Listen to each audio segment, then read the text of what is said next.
volcano sits on a hotspot where lava rises in free-flowing streams, releasing the Earth's violent energy in a steady flow.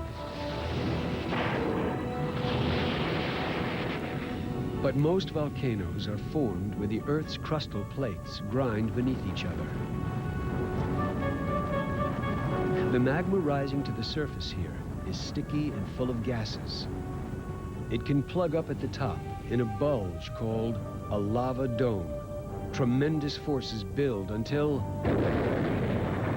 a 1,200-degree avalanche of ash, toxic gas, and rock hurtles over 100 miles an hour, burning everything in its path.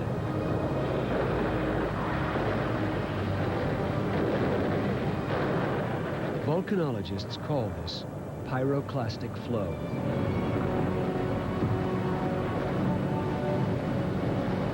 They're ash hurricanes and actually explode downhill.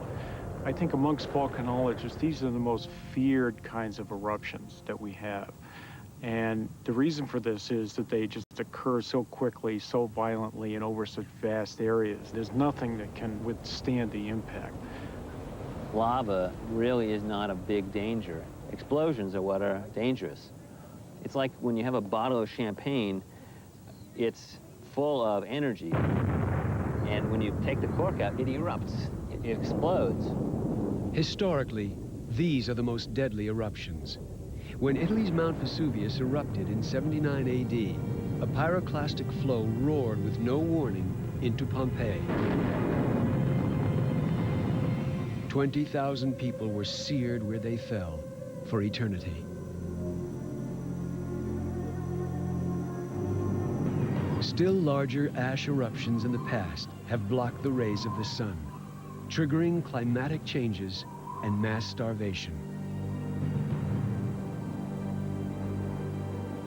And in 1980, the United States would see its own volcanic nightmare when Mount St. Helens begins to rumble.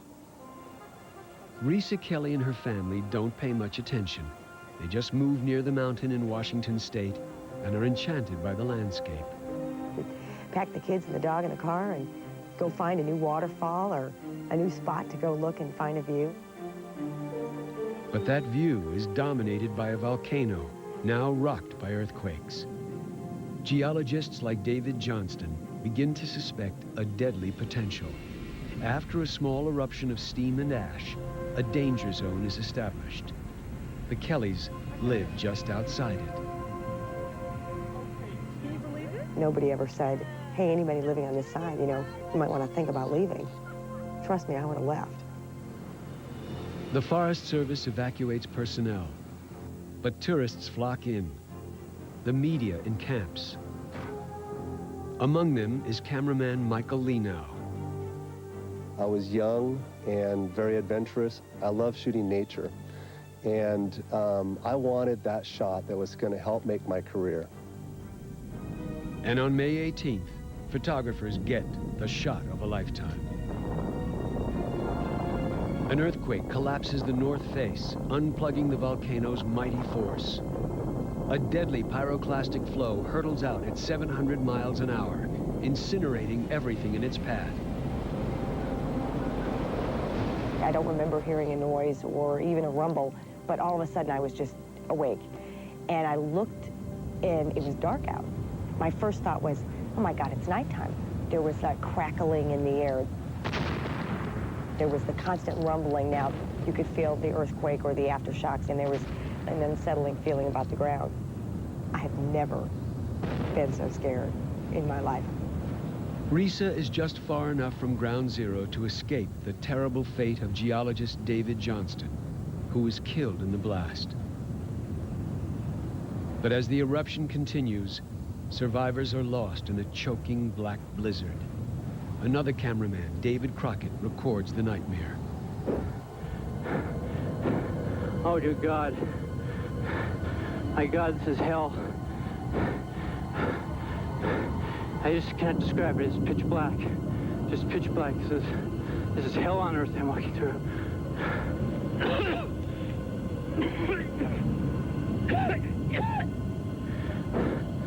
One step at a time if I could just keep walking. I never really thought I'd believe this or say this, but at this moment, I honest to God believe I'm dead. The Kellys decide to attempt an escape in their car. It was so Alfred Hitchcock-like. Everything just looked like death. Or as close to the mountain as we could get on this road, and the ground started rumbling again. I thought we'd be buried, buried in the car. The car was our casket, and we were being buried with the ash. I thought, oh my God, we're gonna die. But as much as the Kellys want out, Michael Lenow and a camera crew want in. They enter the danger zone of the still unstable volcano. And our plan was to meet up with our helicopter later that afternoon, but heavy magnetism in the ash caused our compass to go berserk, and we just walked around in circles. With all landmarks obliterated, the crew is lost beneath the rumbling volcano in the high-altitude cold. First night, we just kept hiking to keep warm, and there was a full moon, so we just kept hiking through the night.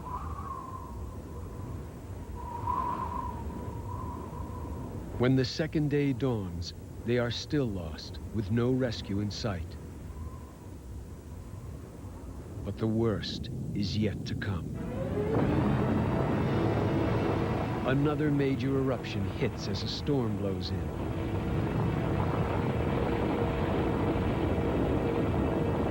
Ash falls with rain like hot cement. Your feet would sink all the way through, and it would sometimes burn your feet all the way up to your knees. All you want to do is get onto a road and walk out of there, but they were all destroyed. Everything was destroyed. It didn't seem like we were ever going to get out of there. And that's when I started to really think about the reality of life and death. On the fourth day, the crew makes a small fire. I remember staring into this little fire. I kept swearing that I heard helicopters. And so I jumped up and ran over to the edge of the ravine, and I saw the little red lights on the helicopter. And we started jumping up and down, and when I saw them leaving, my hopes for getting out really sunk. That's when I fell down on my hands and knees. I heard this voice speak to me. It said, "Michael, look up to your left." So I looked up to the mountain, and one of the trees appeared to me that was broken in the shape of a cross. And I just kept my eyes focused on that tree. And a few minutes later, I saw the blades of the helicopter rise over that ridge, and it just looked like an angel flying over that ridge. And this one guy wearing this big orange flight jacket gave me a great big bear hug. He says, "You don't know how happy we are to find you." And I said, "You want to make a bet?" When the ash finally clears, the world sees the effects of the Mount St. Helens eruption. An entire forest knocked down like toothpicks. A mountain missing its summit. And the seared remains of people caught in a pyroclastic flow. I honest to God believe I'm dead. David Crockett, the other cameraman lost in the ash, was also rescued. But friends say he suffered emotionally from his lonely ordeal for years. Risa Kelly and her family made it out too. But 16 years later, she returns to the mountain that Native Americans once called Keeper of the Fire. The pilgrimage is to show her children what she lived through. Oh my God. And we lived over on the protected side over there, and the ash just came right at us. The part that bulged out the side of the mountain just came right at us. We thought lava, it'll ooze down the side, it'll melt some stuff, make maybe some floods. But nobody thought it was going to blow up like a bomb. Nothing that we have that's man-made is that powerful. And to think that you were so close to it is just and survived it. It's a gift. It's just amazing to me. But some were not as lucky, facing the other deadly force on Mount St. Helens, when the glaciers melted, unleashing an avalanche of mud.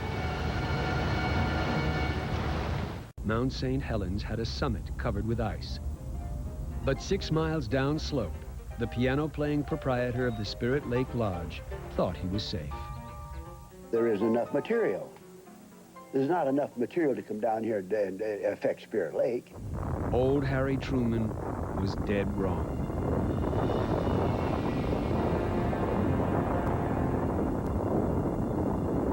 As the mountain erupts, the ice and snow flash melt. A massive rock-filled avalanche roars downhill at 180 miles an hour. Within 4 seconds, it obliterates Harry's lodge, burying him under 150 feet of rubble. The mighty mud flow heads down a river valley. By now, it contains an entire forest. Mountain homes are swept away as it roars downstream on a 50-mile path of destruction.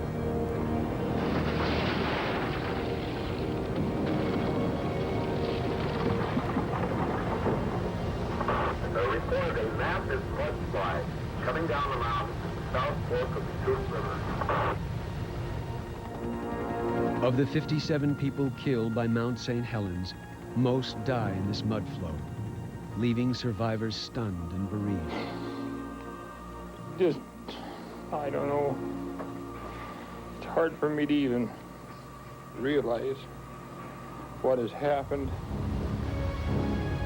What has happened is a lahar, what scientists call the deadly mudslides that can accompany volcanic eruptions. This is a big sucker. This camera location is not safe. I'm leaving right now.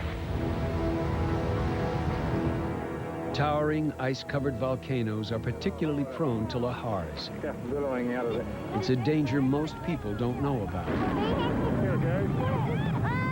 Like the New Zealanders who happened to tape this eruption during a family outing.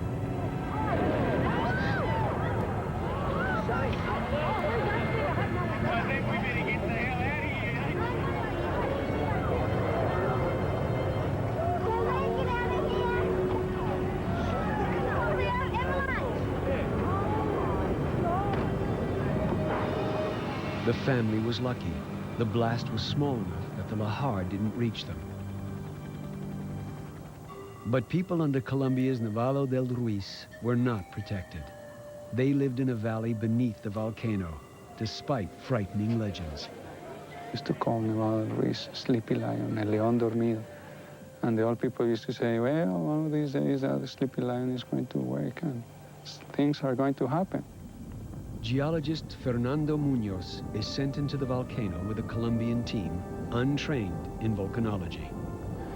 We knew that it was very dangerous, but we never realized that it was going to be that serious, you know, that place was going to be hell. Hell is caused by a minor eruption, unheard in the valley below, that melts a glacier, sending a 130-foot-high wave of rock and mud roaring towards the sleeping town of Armero. The big mud flow buried the city of Armero. More than 22,000 people died that night.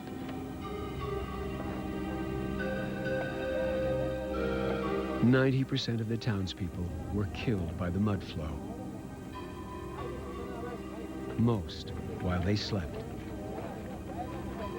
Scenes of the aftermath horrified the world. The dead interred in sludge as thick as concrete.